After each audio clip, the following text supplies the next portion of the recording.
征战20年，奔袭万里。今天我们就要会战敌军的主力了。我要你们和我一起马踏连营，我要你们和我一起血战沙场，让我们子孙永不再受战乱之苦。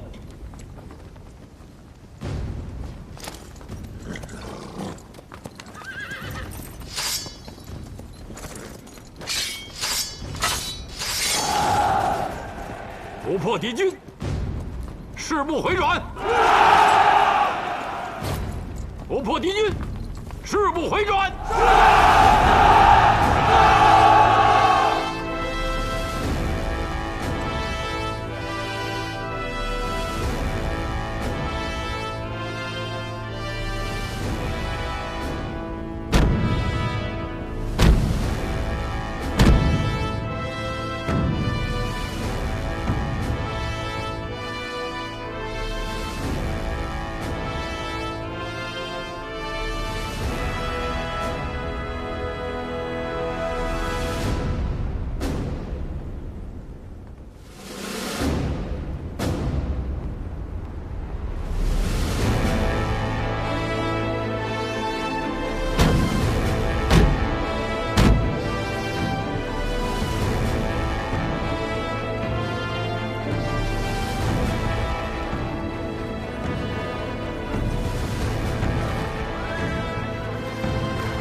骑兵出阵！好，我们在这儿，在这儿。瓦剌人在。报！神机营已经展开，弓弩营待命。这样，还有这儿，还有这里，报抄过去。报！好，专前营左右两翼，骑兵进出。报！我军出战得手，遏制敌军攻势。长毛兵向前1000步。有令。长毛兵向前1000步。长毛兵向前1000步。你的瓦剌朋友呢？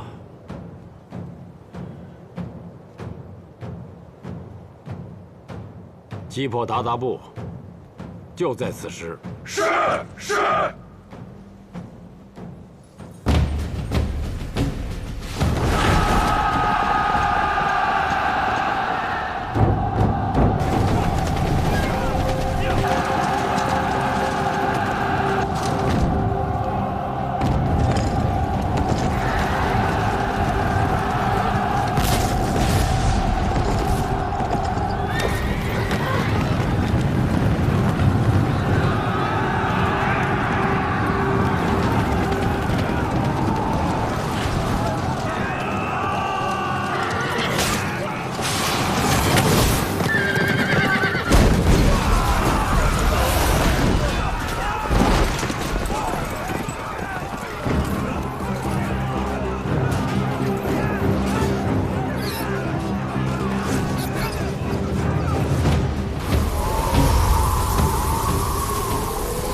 息吧，风太大了，什么都看不见。滚！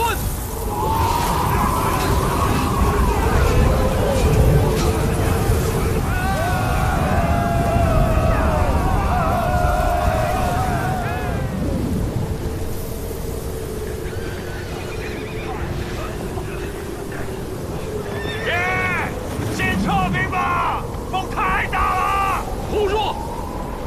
你怕死，我上！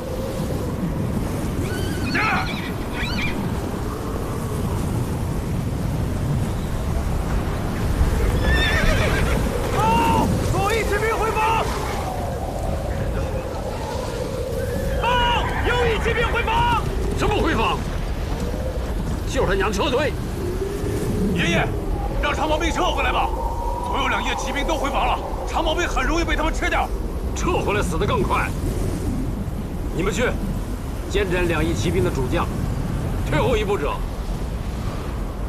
死。是。是。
皇上，让先锋部队撤回来吧，这么打下去，会耗死人的。怕死吗？太孙在先锋部队里，只有战死的朱家人没有逃回来的。五军营压上。五军营，重金压上！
两位皇帝已经走了，这个局可以散了。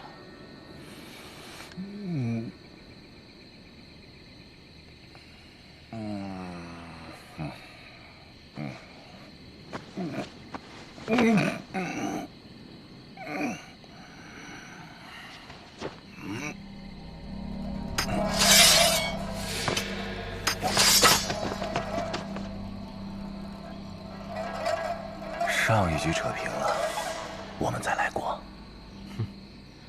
局已经散了，没有比的必要。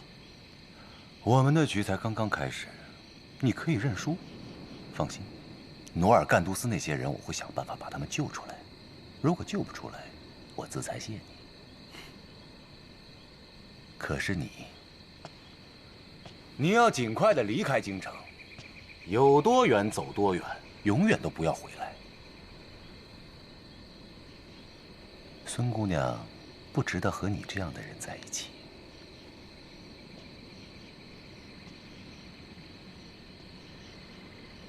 小法，这是你输了的代价。他又不是个物件，如何用来赌来赌去的？我若是赢了呢？我任由你杀。哼，不过我在这山脚下埋伏了500弓弩兵。我若是死了，你们都会被射成刺猬。哼，这还真是一个赌局啊！既不能输，又不能赢。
我说过，再见你，我会杀了你。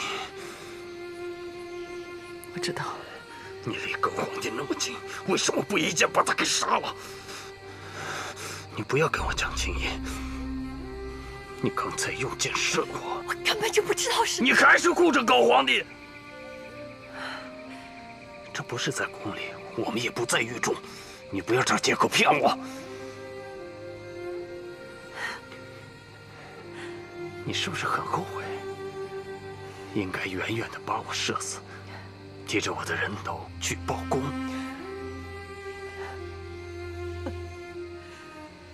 你笑什么？我们以前不怕死，那是骄傲。可是现在，我很怕。我刚刚知道怕的。我为什么没有一箭射死你？杀一个人容易，要救人就难了。我做的事你不会懂。你还真以为他们会答应你的承诺吗？快，这个，快！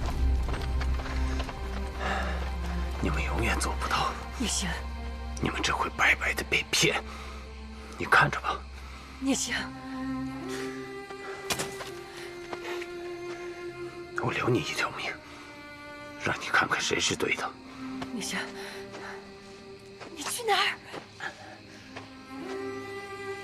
你记住，你欠我一条命。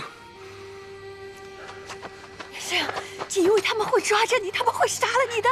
你跟我走，你跟我走。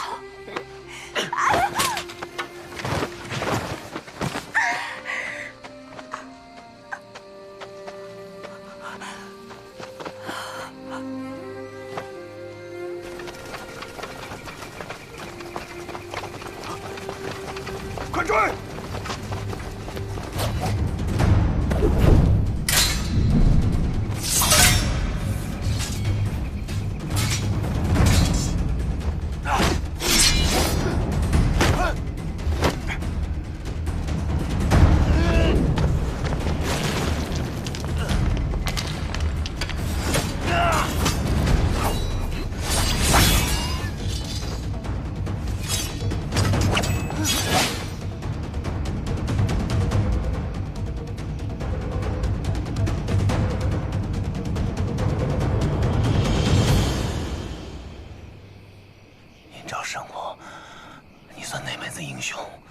我本来就不是英雄，我是刺客。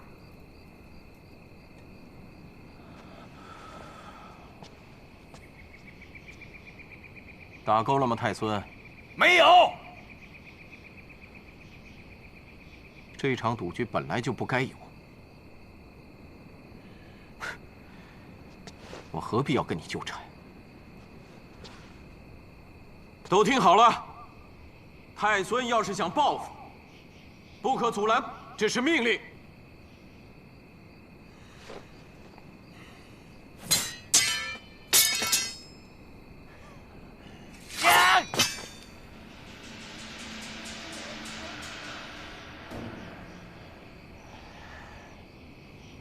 我要杀了你，他会恨我一辈子。我没那么蠢。既然不蠢，何不一起下山？你与我生来不是一路人，要滚自己滚。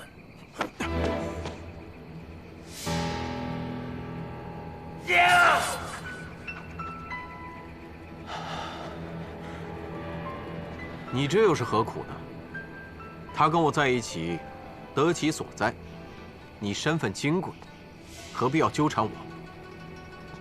跟你说实话吧，孙若微此生，算是让我给粘上了。你要是强留他，那就是杀他。太孙，大事当前，请你自重。告辞。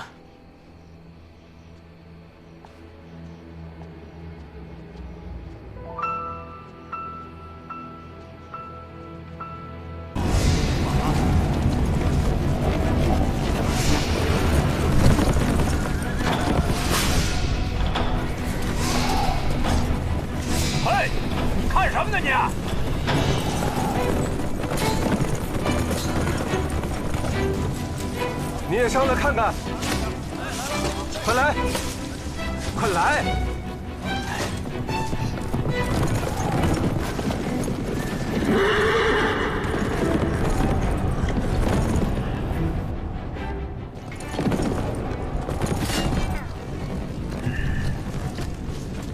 有什么好看的？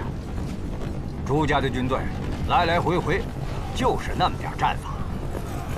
这种骑兵战术在兵书里是有的。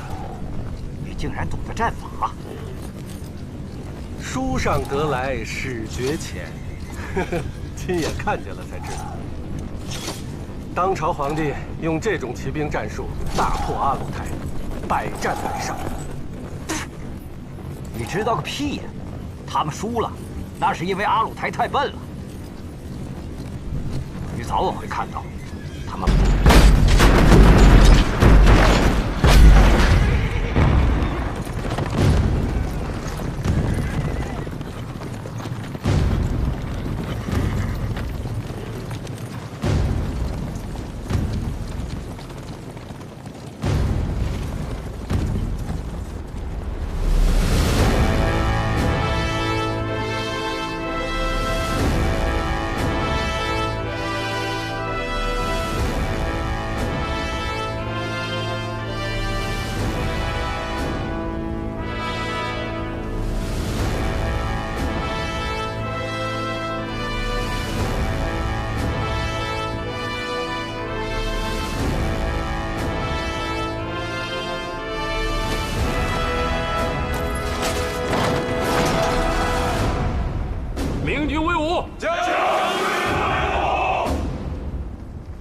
明军威武！明军威武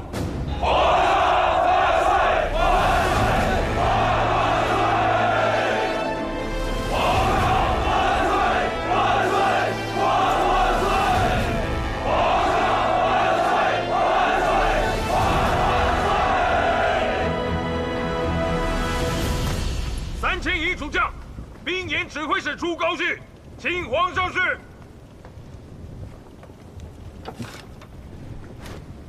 先看3000营。遵旨。明公。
多好的凳子，精铁干。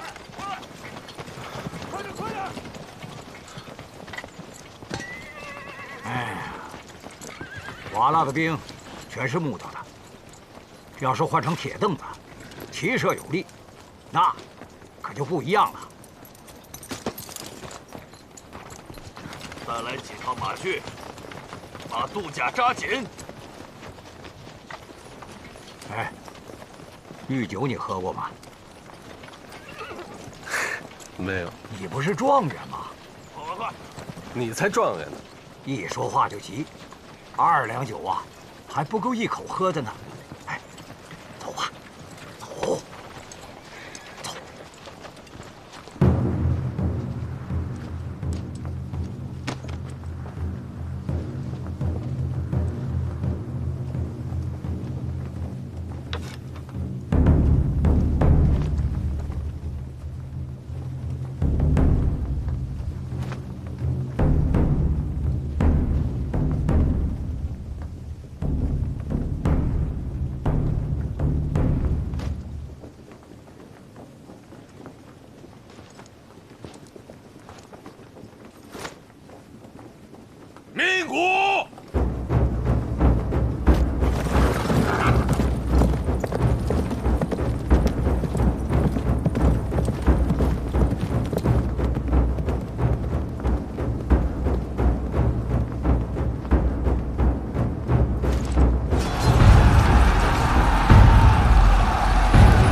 大人，我爹干嘛非得挑今天惹爷爷发脾气啊？户部当真没钱了？往年户部是年年难过年年过，今年迁都、大婚、出征，赶一块儿，太子也是2、3天没睡，账算不过来呀。迁都可以晚一点嘛，永乐大典也可以停一停嘛。这话你太年轻，你不要讲。我明天去上折子，我来说。现在是非常时刻，你万万不可触怒皇上。保住太孙的位置，就是保护了太子爷。这话你要记在心里。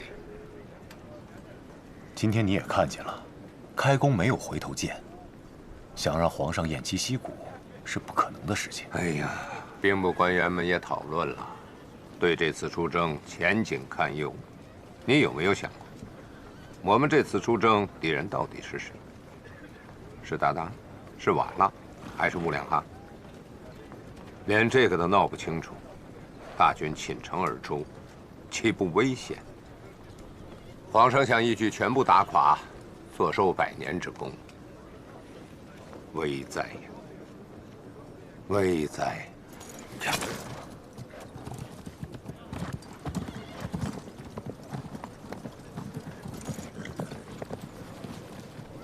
把吊着那2个人给我放下来。是。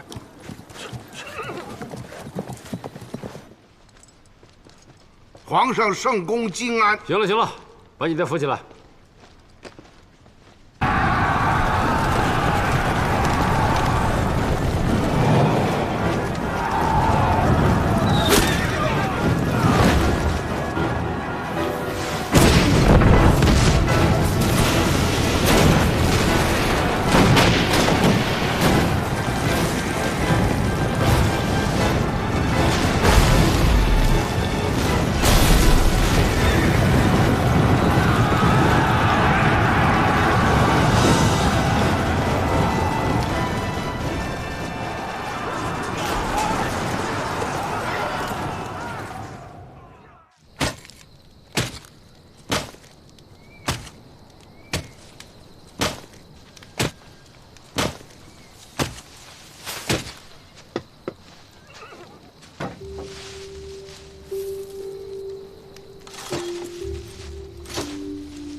吉京凤遇上慢郎中，这马又不是你儿子，把眼倒这么细干嘛？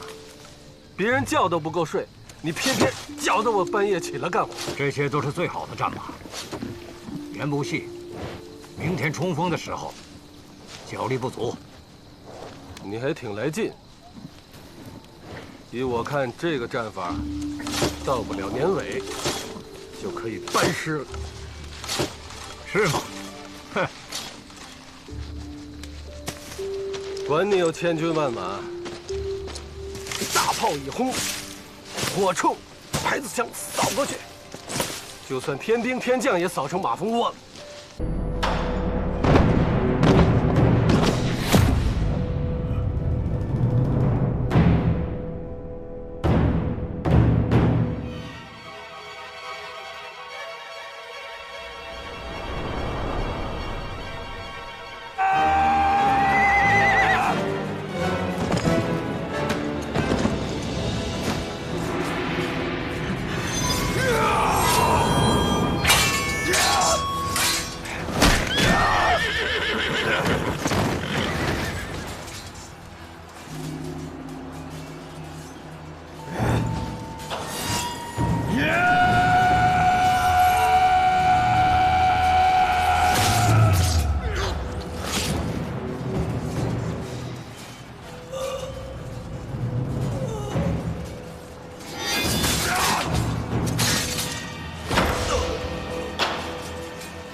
孙，太孙，太孙，太孙。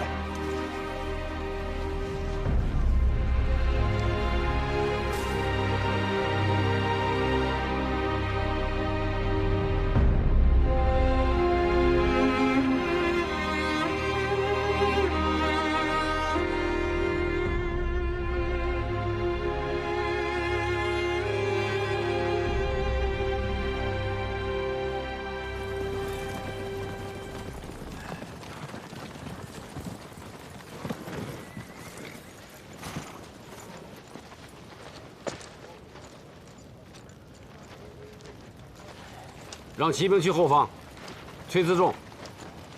老大猪脑子，他这时候不往上上。叫3进营明天备战，左右两翼分开，30里外扎营，以免被合围。是。那小子呢？谁呀？太孙。啊，他受了点轻伤，在他自己帐篷。爹，先吃口饭吧。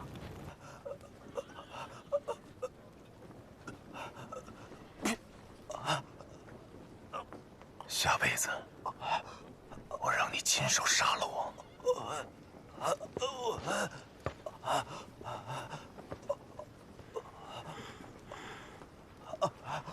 上哪儿了？啊？有剑，碍事吗？还能握刀。别的地方呢？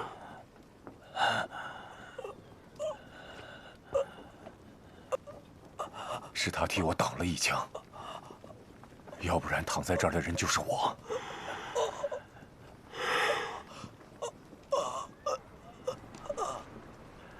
爷爷，算了，回中军大营伺候吧，别在先锋营了。爷爷，下雪了，下雪了。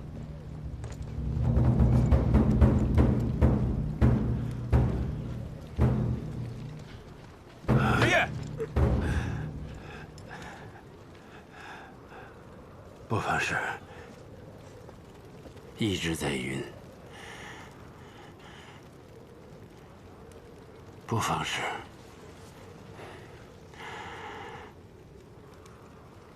不要对别人讲。知道了。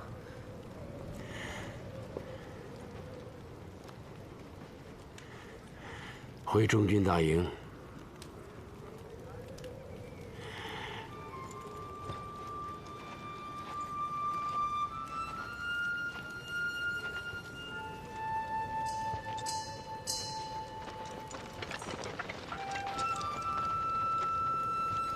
别再说退兵的事了，爷爷不会输的。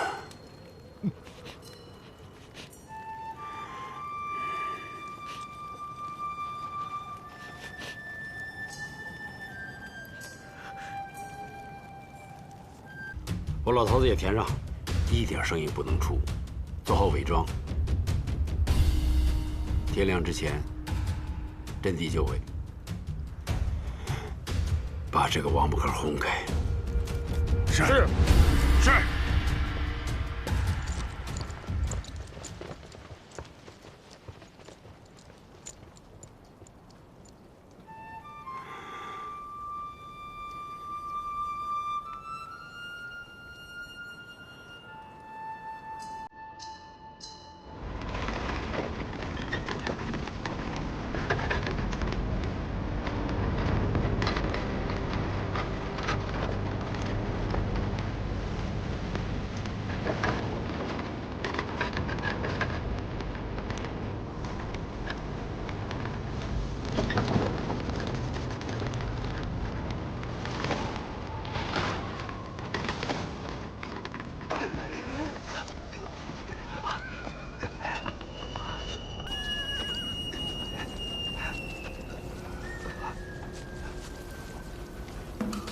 爷爷，咱们回帐篷，这儿不是瓦剌大营，鞑靼人胆子小的像个兔子。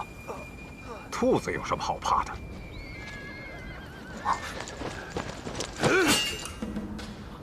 我最爱的孙子，今天早上被射死了。你这个混血的杂种不撤兵，我们都要死在这儿啊！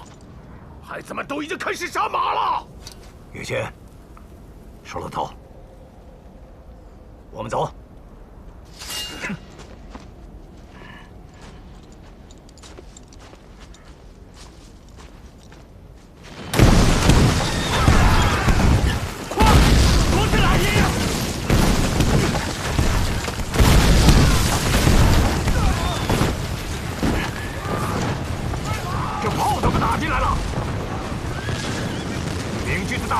前移了，空军各部没有命令，不许出战。这个位置不能这么攻破了。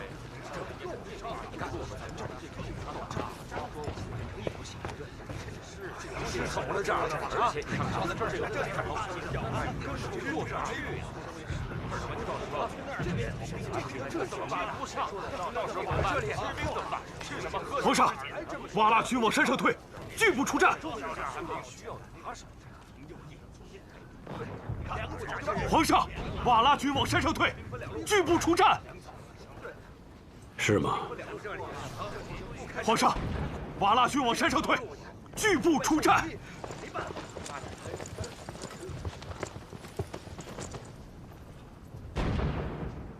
3000营出动，趁他病要他命。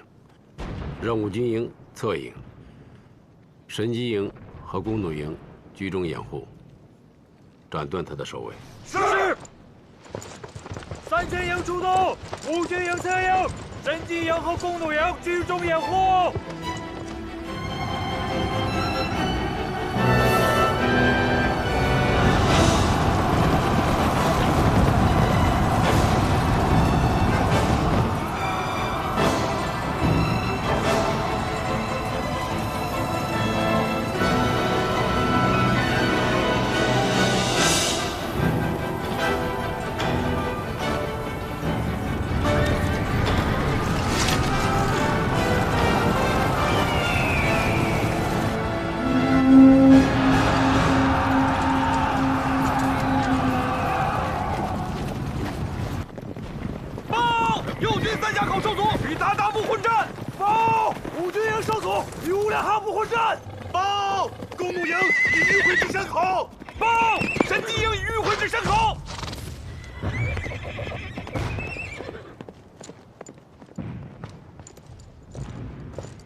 让汉王的军队击破鞑靼，红夷大炮阵地再向前1000步。不可！皇上，大炮阵地白天不能轻动，敌所据我皆在此。红夷大炮是我军进退的屏障，一旦轻动，敌人的伏兵即出。到这个时候了，还有什么伏兵？红夷大炮阵地前进1000步，炮轰敌营。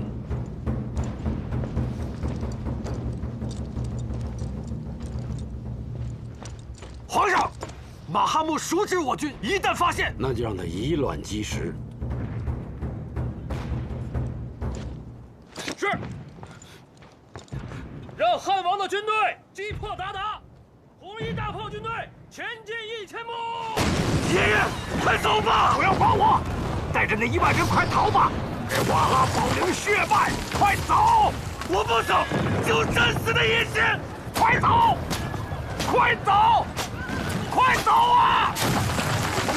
对手太狠毒了，我们的士气被打垮了，我们坚持不了多久了。爷爷，快逃吧！给瓦剌保留血脉！快走！爷爷！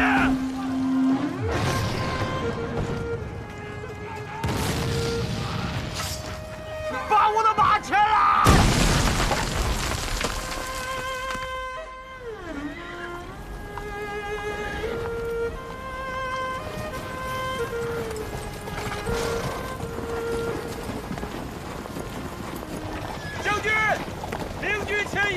红衣大炮的阵地动了。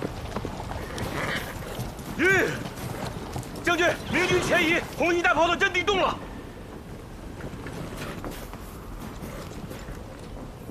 现在明军大营的阵脚松动，千载难逢的好机会，摘下弓箭，跟着我往前冲。要是你冲着冲着，发现回姥姥家了，那他娘的你就死了！冲啊！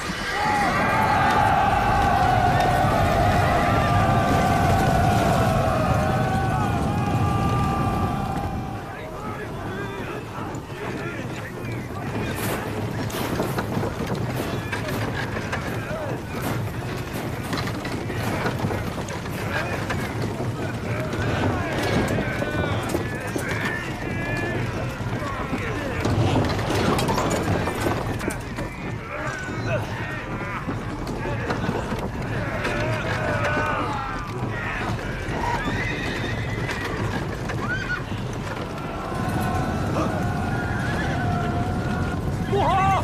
义军来了！义军来了！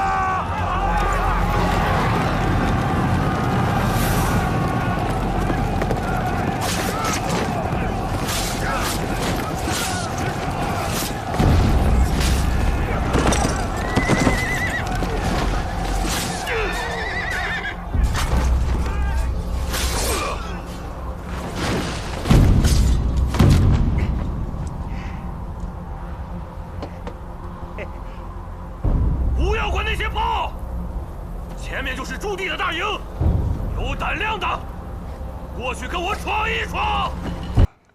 太子请脉，结果如何？请详情告知。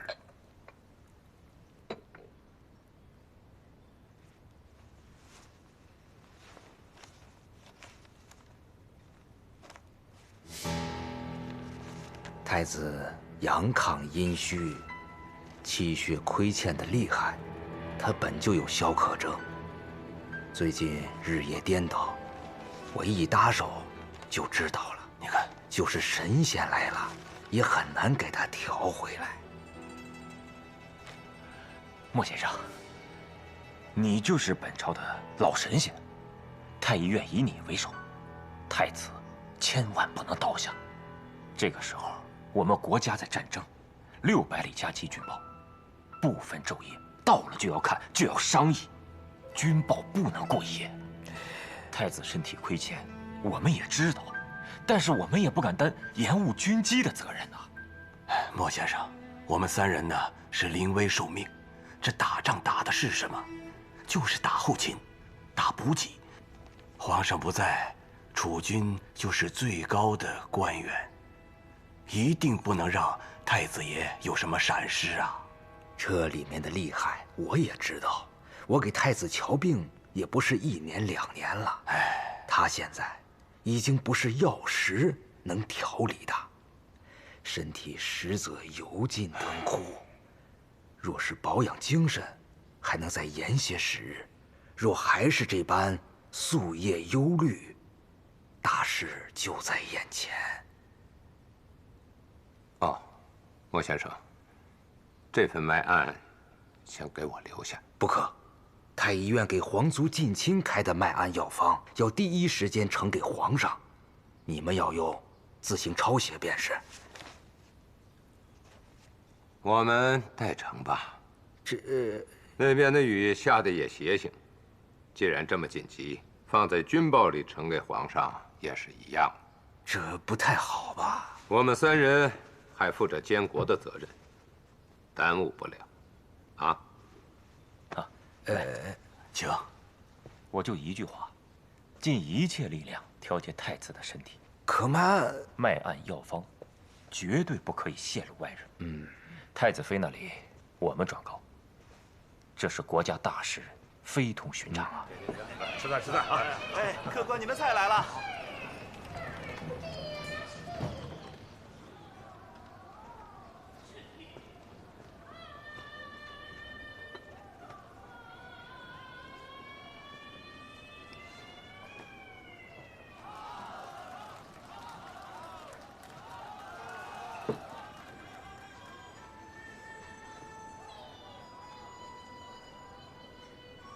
哎，为了太子健康，皇上打赢，我们喝一杯。你要是馋酒啊，你自己喝，别找出那么一大堆的借口来。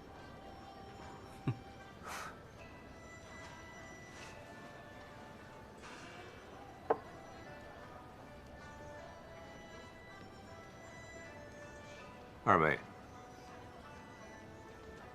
我想惹个大祸，你们要是不愿意扛，我就自己来。这份买案，我先不给皇上记了。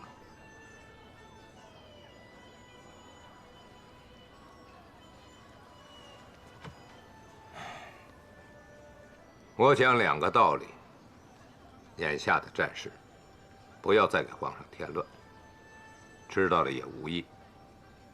这是其一。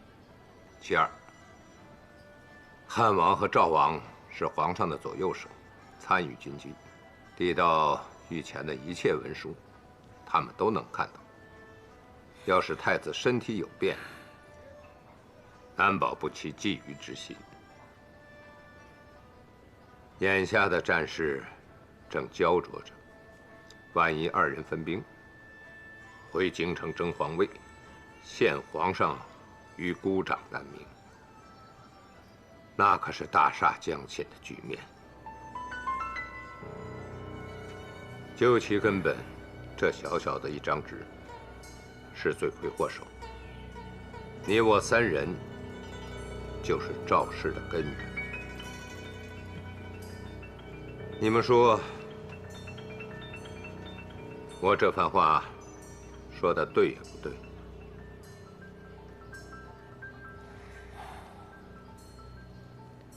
这其中的利害关系，这其中的利害关系是你自己推断的。要我说，皇上阵前易主可能性会更大，他会立汉王为储君。依皇上好勇斗狠的性子，他不会让汉王、赵王离他而去，更不会把位子立即传给太孙。那岂不是又复制了一遍靖难之役吗？你这是乱政呀，世奇！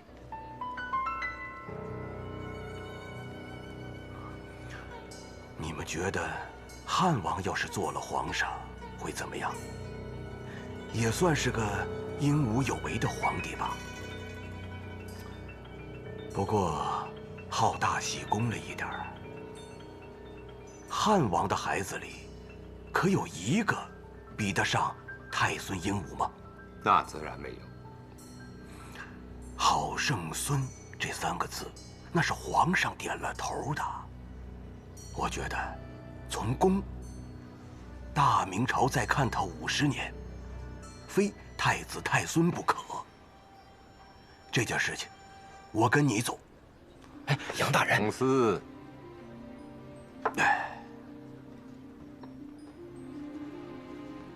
咱们关起门来说话。你我3人都是铁杆的太子党，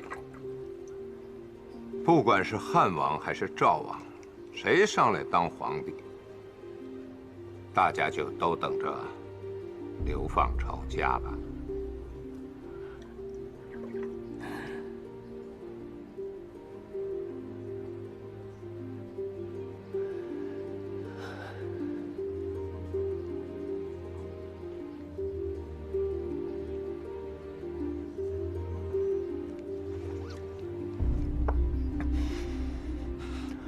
将来历史上要记我们3个人乱政。事急从权，我不是赵高，皇太孙呢，也不是秦2世，我们都别婆婆妈妈的，就这么决定了。留守京城的3营，我把亲近汉王和赵王的部队调出去，和山东的被倭兵换防。被倭军的将军是太子爷一手提上来的。到了用他们的时候了。封锁9城，封锁山海关、晋阳、大同、宣化3城，不得圣旨，匹马不能入关。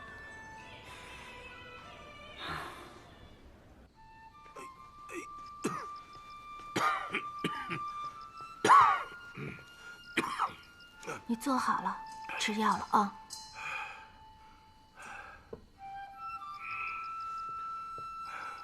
嗯。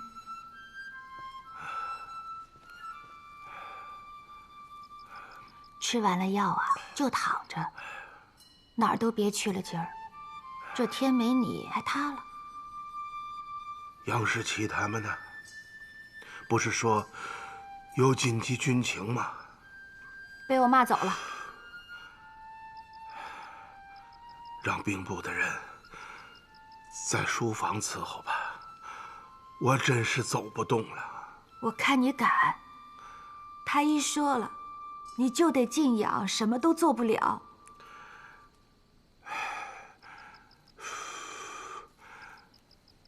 儿子在人家手里头，误了事还了得呀！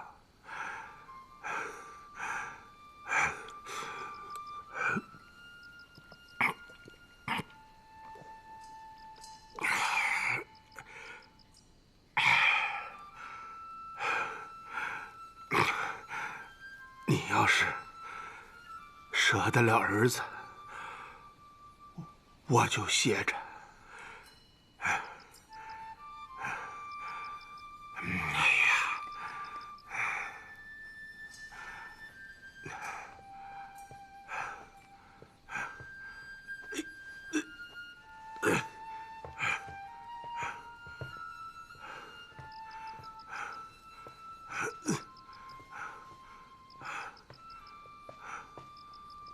太子爷，600里加急军报。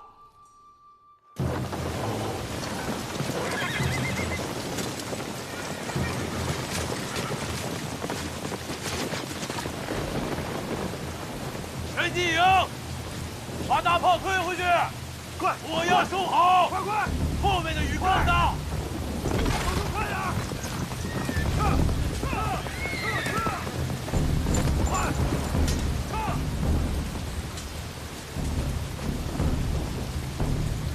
我要收好。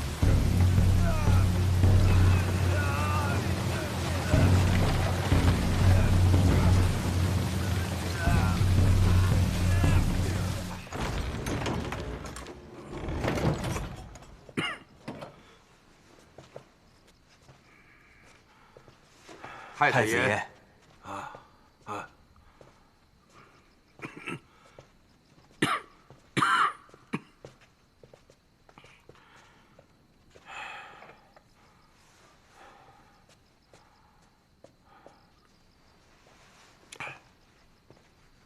太子，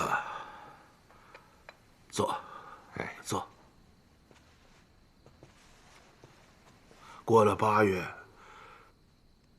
草原那边就该冷了。我记得上次中秋节，那边已经下了大雪了。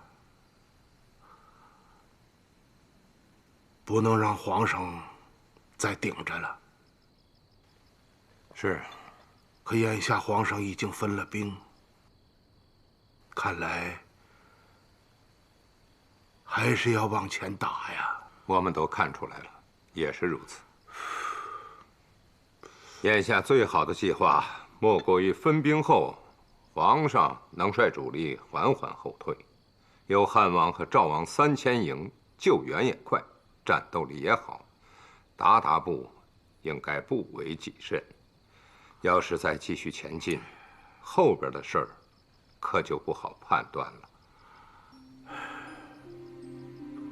未必然吧？我爹的脾气，我是知道的。他的性子太坚韧，太要强了。太子爷，军报啊，放着吧。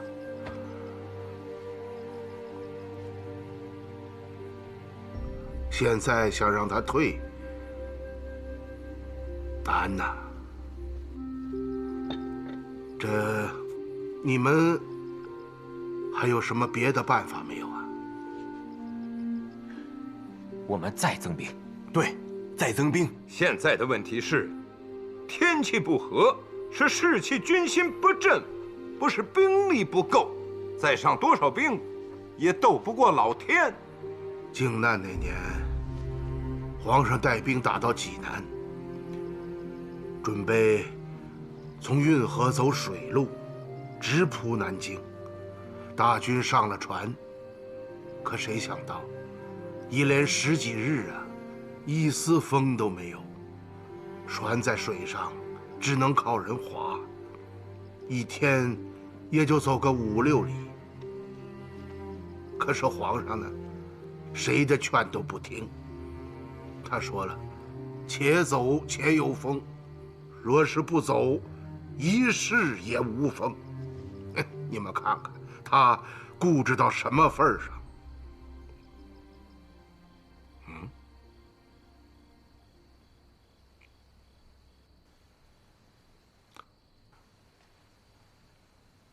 京城的军队换防了，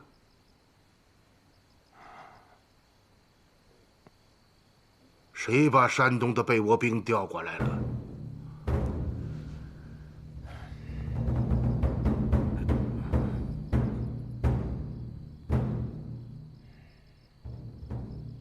我在等。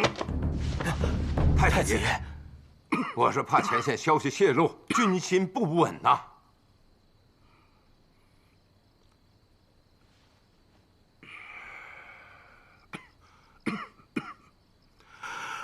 山海关、晋阳、大同、北京4地同时换防，这么大的事情，不向上报吗？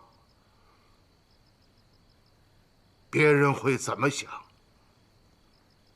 要关起门来做皇上？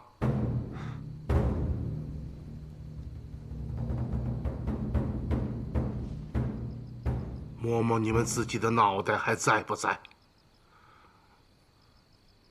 赶紧回去，跟家里人告个别吧。太子爷，太子爷，太子爷，天下不能乱呐！您现在身体欠安，前方战事不明，万一汉王和赵王起了觊觎之心，转眼就是一场大乱。要将来皇上平安返京，我3人自裁谢罪。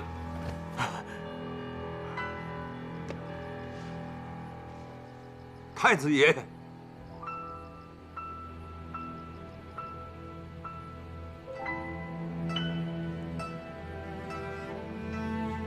你是主谋。是。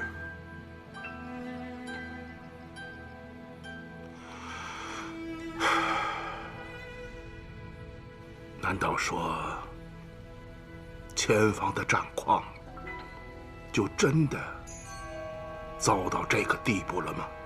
皇上只进不知退，天公又不作美，我们是盲人骑瞎马，夜半临深池，万一皇上兵败，发生了不可言的大事，汉王、赵王兴兵入关，再来一场靖难，北京城可以朝发夕至。到了那个时候，大好的局面又要一团糟啊！太子爷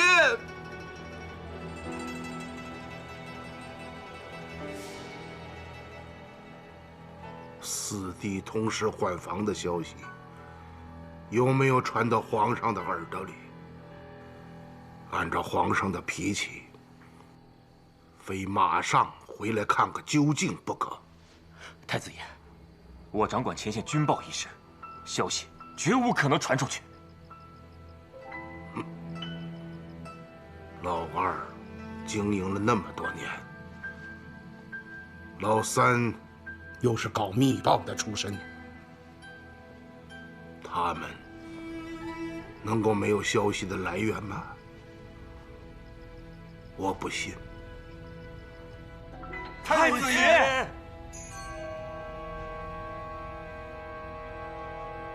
太子爷，太子爷，你们回去吧，我再想想还有什么办法？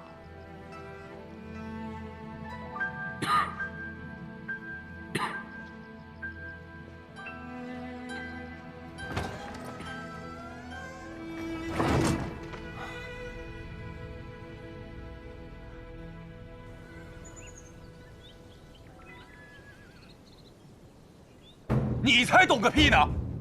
一过三峡口，两山之间就成夹道之势，中间的通道仅能容下一骑，大炮跟车辆进去容易，出来难。鞑靼跟瓦剌在山上布了3万兵力，可以以一敌百，所以这条路根本行不通。小子，你跟谁说话呢？跟谁啊？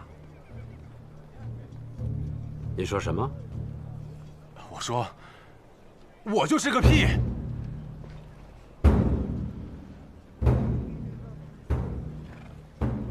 只要过了三峡口，就到了老三说的鞑靼大营了。这2座山一定要拿下来。我要绕道走的话，这场仗不知道打到什么时候。啊，9月份天降大雪，那时候行军可就没那么方便了。爹，我和老三各分兵10万，用骑兵挑衅，诱他主力出来，再用大炮和火铳阻拦他骑兵的速度。这儿口窄不怕，我和老二的左右两翼上了山之后，居高临下的更有优势。你有何高见？你们要自导死地，我有什么办法？出门打仗，哪个不是自导死地？啊，三叔，之前有人口口声声说这场仗6月份就能打完，现在已经8月份了，整个战争的进程还未过半，这狂话是谁说的？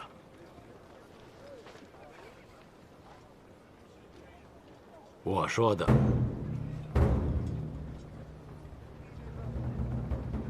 说呀，继续说呀。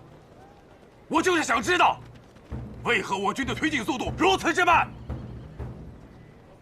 今年降雨早，克鲁伦河发水，我们的骑兵和大炮施展不开。没有大炮，没有火铳，就打不了仗了吗？这是明军的战法，战法是死的，人是活的。再说了，战法应该根据局势而定。我军的骑兵施展不开，他们的骑兵也施展不开，为何吃亏的总是我们？小子，打仗这事儿哪有这么容易的呀？啊，现在就是得苦战，熬下去。这不叫苦战，这叫蠢。呼兰呼什温这一战，我左右两翼大军没有占到一点便宜，鞑靼的3万军队从容撤走，我们不过是占了一座空营。还有，4月12日、4月19日，我大军紧追不舍，在沃南河畔连输2场，两军相持不下足足4个月，我军一步未进。我后方补给叫阿鲁台搅和的一个乱七八糟，没有补给，我军将士小伤致残，你还不是皇帝呢！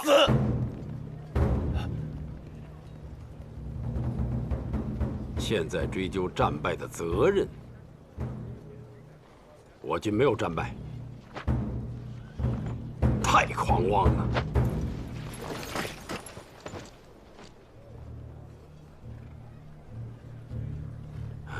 这次是我第5次在长城外用兵了。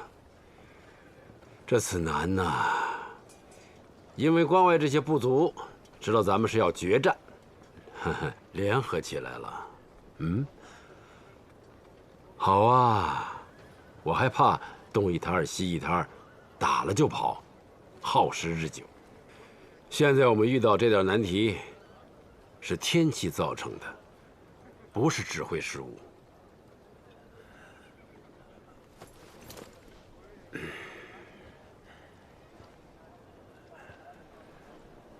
倒是你，在军中散布退兵言论，是何居心？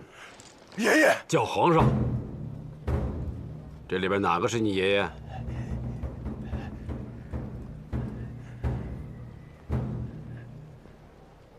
攻三峡口，你当先锋。输了回来，我先斩你。去吧。领兵。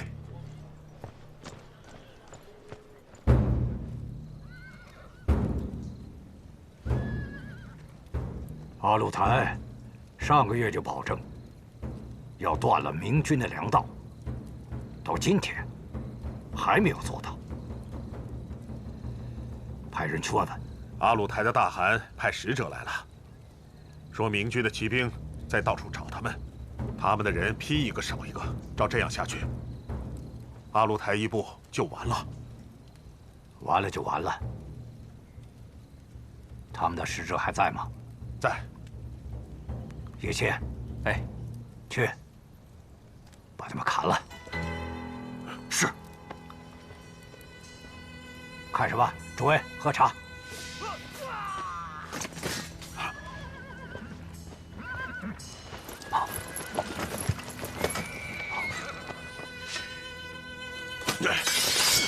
马哈木，你这个混血的杂种，你怎么可以杀害阿鲁台的使者？是。胆子！你还没有成为我们的公主呢！凭什么？这不是黄金家族的时代。这片高原上那么多部落，当年歃血为盟，发誓要守在这儿。如今他们不尽力，我杀了他，有什么不对吗？若是我不尽力，你们也一样杀了我。我们只推选你指挥打仗，不是让你想杀谁就杀谁。对凭什么杀人？照这样下去，仗还没打完，在这里牧民的尸骨就会堆得像山一样。那你们就去投降吧。你们去吧，去吧，去吧。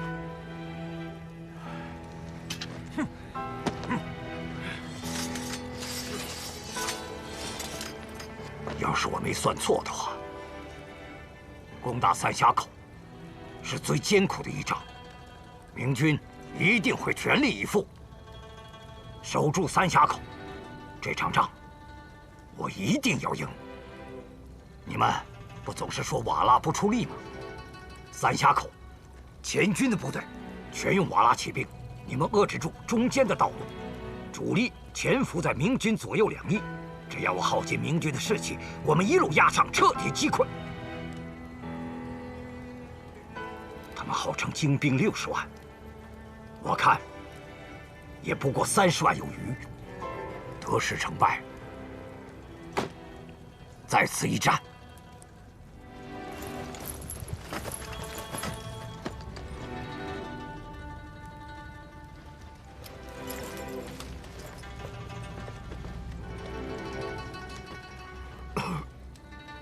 爷爷，您去睡会儿吧，老这么熬也不行啊。攻打三峡口，你就不要参加了。我留1万主力给你，万一我们败了呢？你过沃南河，继续往西走。只要一下雪，明军就不追了。给瓦剌保留血脉。爷爷，咱们会输吗？你应该问，会赢吗？想赢，我们死绝了也做不到。他口口声声要50年的和平，我们也想要，可打不疼他，就没法和平。叶谦，不要上战场，给瓦剌保留血脉。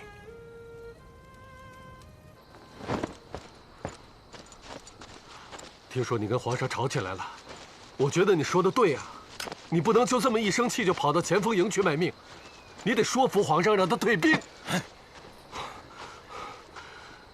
三峡口绝对是马哈木为明军选好的战场，我们不能靠武力硬攻，用兵打仗，知进也得知退。皇上现在一生气，让人牵着鼻子走。他现在谁的话都听不进去。也许只有我死在三峡口，他才会知道退兵是最好的选择。闪开！出发！你不要走，不要走啊！马哈布已经把我们的办法学回来了，他会死守塞家口，拖垮我们。你要说服他，说服他。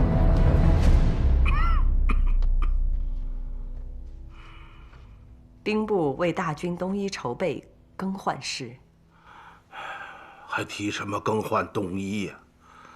难道这场仗真要打到下雪？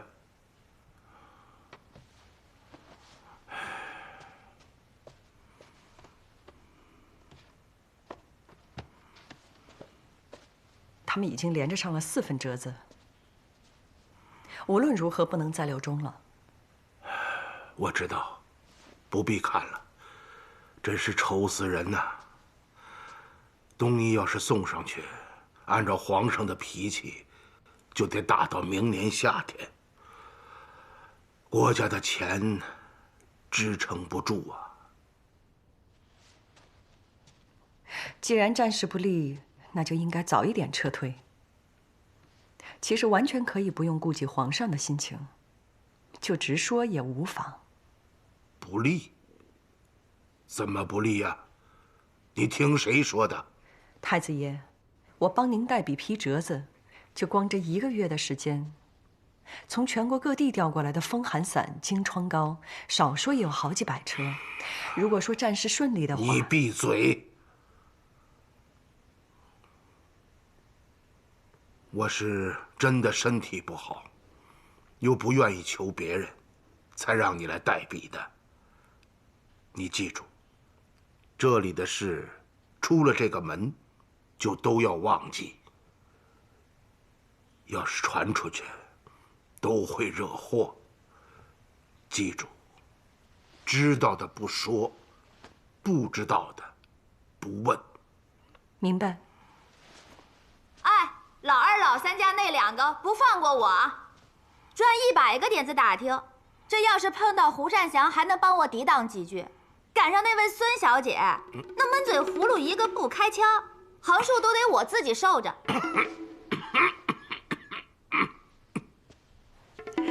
我是不是应该回避一下？都是一家人，有什么可避的？来来来，你坐着，坐着。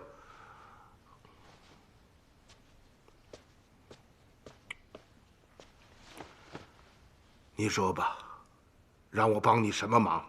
他们说呀，是要打听前线的状况，还说兵部和内阁都调到太子府去了，这太子府啊成了小朝廷了，这颠三倒四的。我今儿跟他们说规矩，明儿说规矩，那总有说不下去的一天啊。我不是教过你吗？啊，你就跟他们说，要想知道国家的军机大事，直接张嘴要求，不行让他们直接来问我，看他们谁敢接话，反了他们了。他们要是下一次再来，就会敢了。他们想要知道的就是太子爷您的健康。太医院人多嘴杂，想要保密也很难。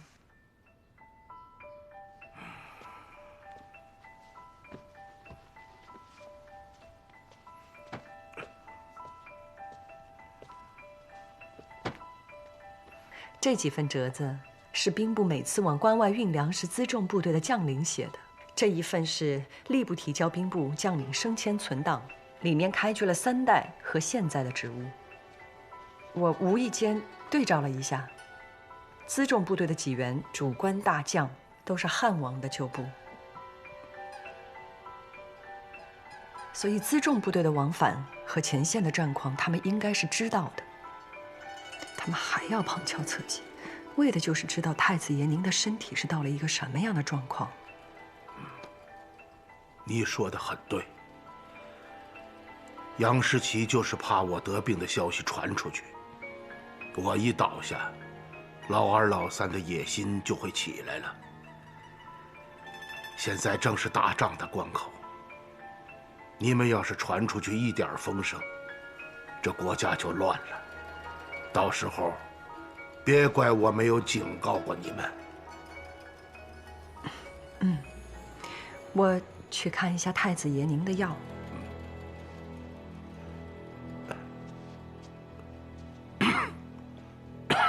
太医说了，要你养神。你万一有个闪失，那国家乱不乱我不管。我和儿子先被你坑了，你为了我们俩，也得听太医的话呀。我要是不为了你和儿子，我何必在这儿拼命呢？儿子在前面拼，我在后边顶着。篱笆扎得紧，野狗才进不来。稍有疏忽，就会大乱。而且，现在国家的精锐全都在关外，要出事，就不是小事。这些国家的机密，你知道了，更会害怕。行了，我心里有数啊，你别问了。太子府那么多文员抄手，你怎么不用啊？你知道哪个是老二的人呐？哦，太孙嫔学我签字学得很像，最有劲。毕竟都是一家人嘛。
皇上，让先锋部队撤回来吧，这么打下去，会耗死人的。